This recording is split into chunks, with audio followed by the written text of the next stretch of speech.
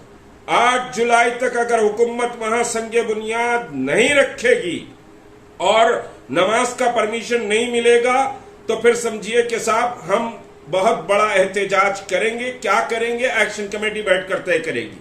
دوسری بات، یہ اطلاعات مل رہی ہیں مجھے کہ مسجدیں اسی مقام پر تعمیر نہیں ہونے والی ہے۔ یہ میں نہیں کہہ رہا ہوں، بہت سے سورسز سے بات آ رہی ہے کہ مسجدوں کی جگہ تبدیل کی جا رہی ہے۔ خدا کی قسم، ایک اینچ جگہ بھی تبدیلی کے لیے ہم تیار نہیں ہیں۔ مسلمانان تلنگانہ ایک اینچ کی بھی جگہ چھوڑ کر سمجھیے کہ اگر مسجد تعمیر کی جائے گی اس کے لیے ہم تیار نہیں ہیں۔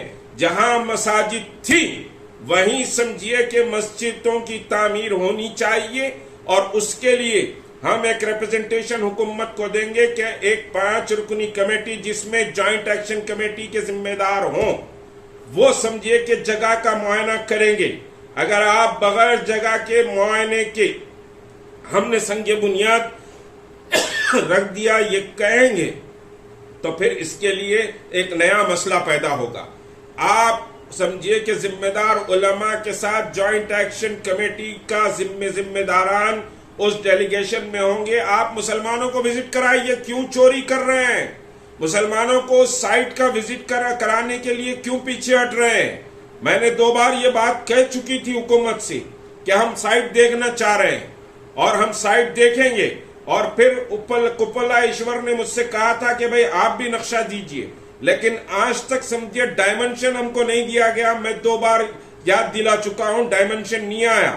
ڈائمنشن بھی ہم کو چاہیے، اور سمجھیے کہ ہم مقام کا سیکریٹریٹ میں مساجد جس مقام پہ تھی ہمارے پاس سمجھیے کہ پورے پوائنٹس ہیں کہاں مسجد تھی، سیکریٹریٹ میں مساجد کہاں تھی، ہم اس سائٹ کا معائنہ کریں گے، اس کے بعد ہی سنگ بنیاد ہوگا۔ ڈیڈ لائن حکومت کو دی جا رہی ہے 8 جولائی کی۔ 8 جولائی سے پہلے حکومت سنگ بنیاد رکھ دے، ورنہ سمجھیے کہ پھر تلنگانہ کے مسلمانوں کے غیظ و غضب کا آپ سمجھیے کہ صاحب آپ اس کو بھگتے۔ السلام علیکم ورحمۃ اللہ وبرکاتہ۔